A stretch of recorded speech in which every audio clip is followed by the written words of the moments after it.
Hi guys! 11:80 na, iwaw feng shui na. Brethren, family and friends, sa pong pinagpalang gabi sa inyong lahat, ang inyong pong lingkod, Brother Norman Cruz, ang inyong pong feng shui, Pachi, Chimen, Yijing, and date selection consultant.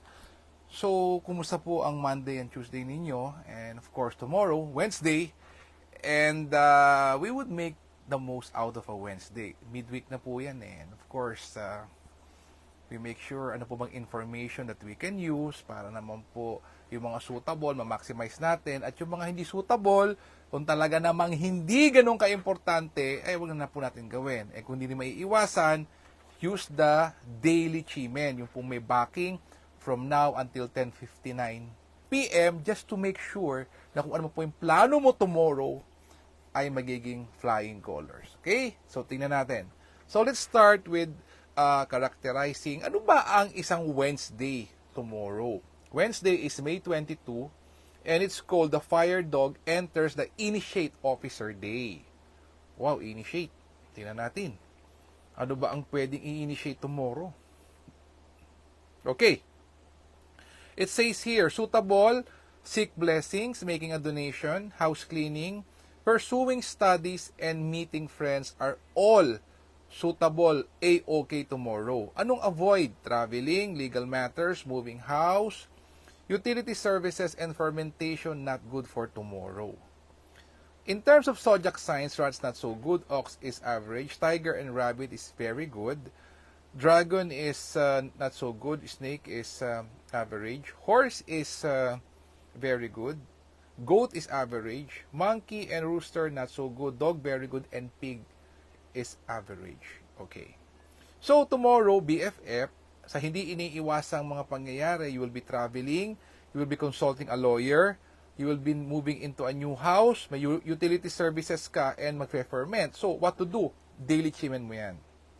Because time is gold, no? We don't want to postpone things. So, let's check the daily chimen. Okay. It says here, yan. Anything to do with finances, 5 stars po ito, talikod sa southeast.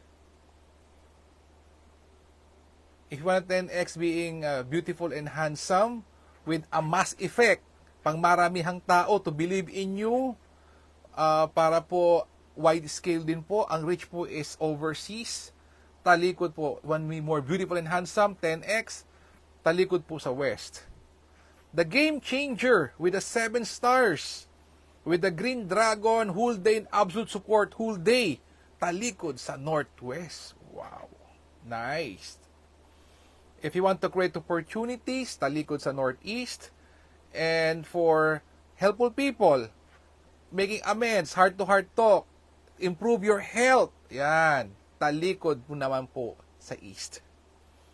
So, syempre po dito, I'll be using the game changer because it has 7 stars and that's backing to northwest.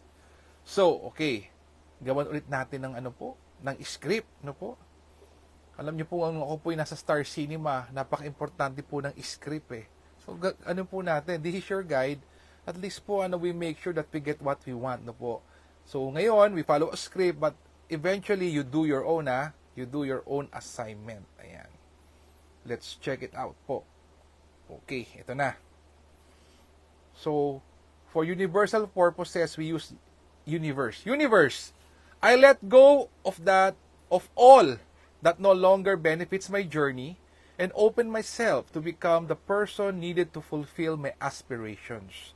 I am deeply thankful for my blessings and I'm always eager to evolve, learn, and do whatever it takes to achieve my dreams.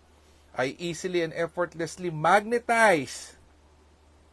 Ito po, magnetize drive and accumulation by always attracting noble allies, forever lucky, generously aiding all, crafting robust lifelines and livelihood for all.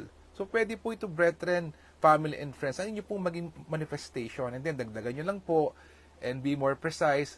Count from 64 to 1, back to northwest as early as now, up to 10:59 tomorrow, whole day. The most convenient time, kahit saan kaabutan. Alam nyo, ang ganda nga po kung meron kang rotating share, like mine, no po. So, you can just turn around and then may compass ka and then you can just turn back to the direction. Gawin nyo po. pumawawala. Okay, sa mga lovers po naman ng Green Dragon, Flying Bird, and Jade Maiden watching the door. Silipin natin, meron po ba tomorrow? Okay, let us see. Let us see. Okay. Yung iba po ay pumayag na wala po nito eh. Okay, tingnan natin. Okay. There's a Jade Maiden watching the door as early as 12 a.m. to 12:59 a.m. po, meron. And then, we have Green Dragon returns with the Game Changer po. And that is from 3 p.m. to 4:59 p.m. Oh, I'll use this one. Then another, that is back to South. South po yun, 3 p.m. to 4:59 p.m. Green Dragon returns with the Game Changer. And then, 5 p.m. to 6:59 p.m. backing to Northeast, Jade Maiden watching the door. Uy, talikod sa Northeast. Also with the Game Changer. Now, normal, ano ba yung number 1 mo, yung Green Dragon? Sabi dito, Green Dragon returns, ang ibig sabihin, best formation for victory, career progress, and increased profits. Negative solutions, situation resolved, and relationship flourish. Initiate lawsuits, especially with the harm door, outstanding outcomes for taking action. Yan, ang Green Dragon. Jade Maiden watching the door. Or, ito naman, for likability and control, and make people obsessed with you. Yan, good for planning and strategizing, good for easily obtain help, turn enemies into friends, positive for negotiations, career, and educational pursuits. Wow. Alam niyo po, may client po ko that asked me, normal ba't kaya yung mga problema and challenges sunod-sunod? Yeah, it happens so, no? Kahit naman po sa inyong lingkod, nangyayari po yan. Maybe not from my family, but from my immediate relatives and family. Nangyayari po.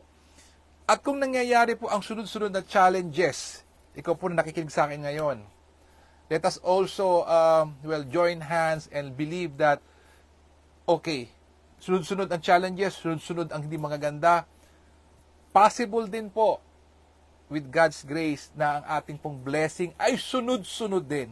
It's a matter of time. Let's do the push. Pray until something happens. So, sa mga first-timer, hi!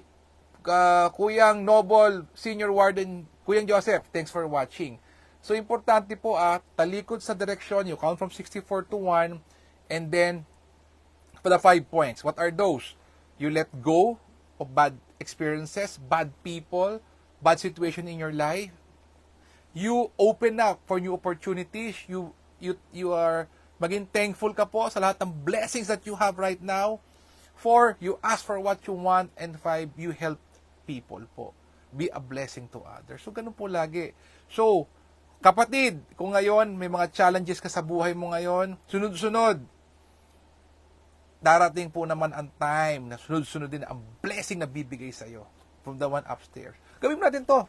So right now, let's turn our back to Northwest. As early as after this, subukan nyo po. Count from 64 to 1. Close your eyes. You let go. You open up for new things to come in your life. With a grateful heart po, you thank the one upstairs. And you ask for what you want. And when you get blessed, or as early as now, you help other people. Wow! Sarap. Di po ba? May guide na po tayo. It's not only enough to be happy, but you go for it. Hi to Brother Junior Warden Noble. Kuyang Rafi, hi. All the way from Bataan. Thanks for watching. Kuyang Rafi, see you very soon. And I hope yung prayer is already answered by this time. The lot that you want to have. Okay. So, brethren, family, and friends, let us continuously pray for each other po sa ating pong group. Ang ating pong exchange of energies is like and share. Let us pray for our leaders. Let us pray for world peace. Let us be a blessing to others. God bless us all. And with a grateful heart, maraming po salamat sa inyong lahat. BFF, God bless. Good night. See you tomorrow. Bye-bye.